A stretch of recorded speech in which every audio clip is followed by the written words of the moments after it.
A gentleman commented the other day that he was interested in an update on the Bugatti. So here we go. Shh, she's sleeping while the developing is going on.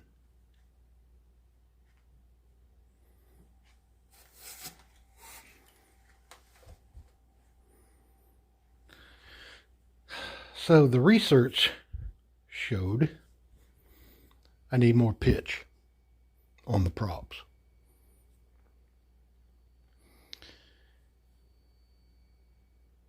And I have an array of props.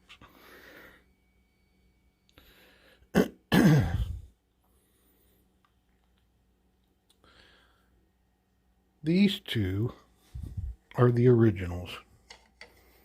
I've had these two from the very beginning. When I was designing the gearbox, I had to have props for some of the measurements, hub sizes, whatever.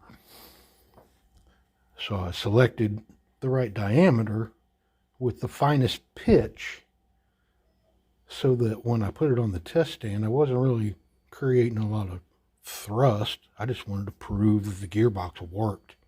I was still building the gearbox at this point.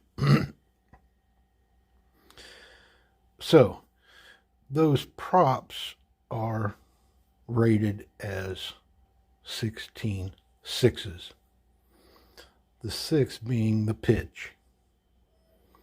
And the pitch defines the twist of the blade. The higher the pitch number, the more twist in the blade.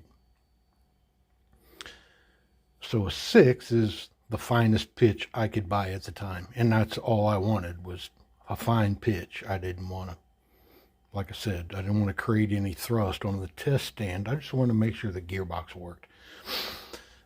Eventually, once I got it running and everything, through the prop wash I was feeling on the test stand, I thought I would actually be able to move the plane at least. But as we all saw, clearly not. So the 6-inch pitch is a theoretical number, but it's meant to describe that with one revolution of the prop, it will move forward 6 inches. Obviously, in the real world, that doesn't really happen, but it's a theoretical number. So I started with 16 sixes. And I bought 16 tens, 16 14s, and 16 18s. And of course, I have to have matching tractor props and matching pusher props to make this whole thing work. Why they call the regular prop a tractor prop, I couldn't tell you. I'm sure there's an engineer out there that can answer that question. I don't know what it is, but it's called a tractor prop, the regular prop. Okay, so the first challenge you can see is the existing prop I've been using has a 5/8 hole in it because it has to fit this. Well, although this guy was very nice, where I got these props from, he would probably custom make them that way for me now that I think about it, but I'm going to have to do this myself, the old-fashioned way, just plunging the right size end mill through there, like this. This isn't the right size end mill, I don't think. Plunging it all the way through there to get the right size hole. That force that you're putting upon that part is pretty extreme in a lot of different dimensions. So the first thing I need to do is develop a fixture to hold these props while I bore that hole in there. That requires some engineering for one thing, but it needs to retain the prop in many different ways.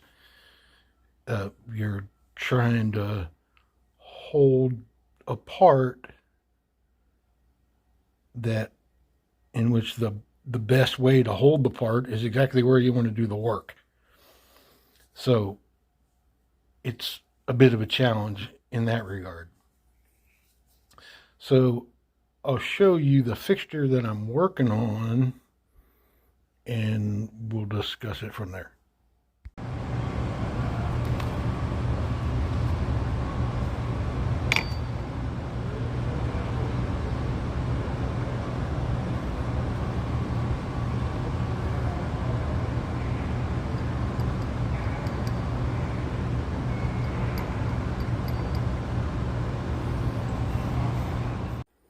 So the side clamps on the UHMW are holding the prop in a lateral position. It can't move anywhere back and forth. That's essential. Because anything off a center, now you've got a serious balance problem.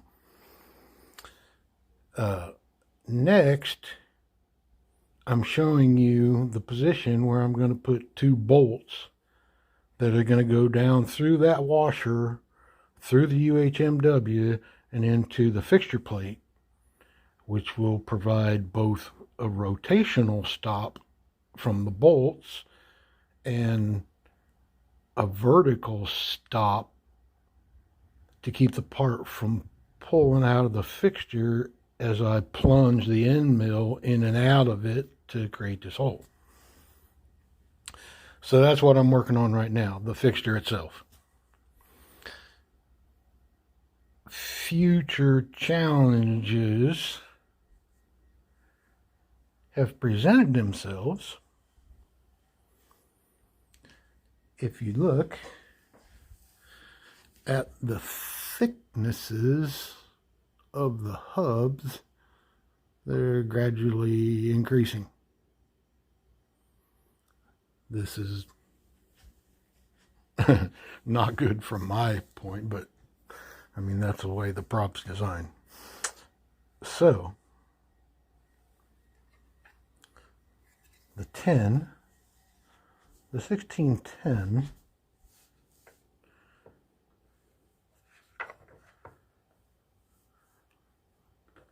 is going to require that I counterbore that face far enough to allow my nut to take hold. In addition to boring the 5/8 hole. So I need to bore the 5/8 hole and then counterbore it around that deep enough to be able to get a nut on the threads. That's challenge number 1, or 2, or A, or C, or whatever we're up to by now. However, as we progress, the 1614 is really where I would like to start, but it's going to take some work. This is the way the prop goes on, but you can see from the hub, I also need to counterbore the face of this one. But because of these features here, I won't even clear the fuselage when it's back here, when the face of this is back here. So that's actually going to have to be hand sanded and modified to the point that it'll clear at least out to the edge of the fuselage. And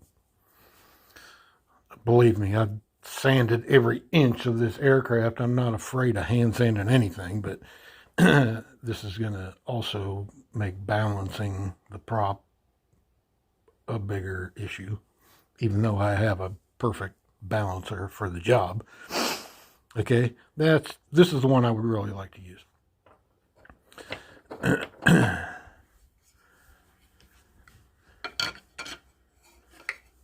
And then we have the 1618. This thing looks like a canoe paddle. It has issues because it's getting into the front issues with the front prop now. So this particular specimen, I'm actually going to have to start removing material on both sides before I even worry about how deep to counterbore it. But it has an incredible amount of pitch. Okay, so if we take these numbers for what they're worth, 16.6 is going 6 inches for every rotation. So a 16.18 is 3 times the pitch of what I was using, theoretically. Okay, so if that isn't enough challenges for you yet, we still got more. Okay, the nut, this is very special nut. This is like gold. This was made out of a piece of 1-inch hex stock that has 5/8 left-hand thread on it. Oh. And in order to install it, you need this socket. If I'm going to counterbore that nut into that hub, not a big deal. I got plenty of hub there to play with. I can run that socket down in there, tighten that nut up, no big deal. But the prop I'd really like to use is this 1614. And I really don't want to break through that hub because I'm afraid I'm going to affect the integrity of the prop. Same thing with the 1610. There's just no meat there if I put a big enough counterbore in there for the socket to get in there. So the only way around that is to change the nut size by actually putting the nut in a Bridgeport and milling each side down so it's a smaller equivalent of a socket to use, but still not affect the integrity of the nut. So that is yet another challenge that I'm facing at this point, and this is all culminating all at the same time. So now you're updated and you're pretty much aware of what's going on.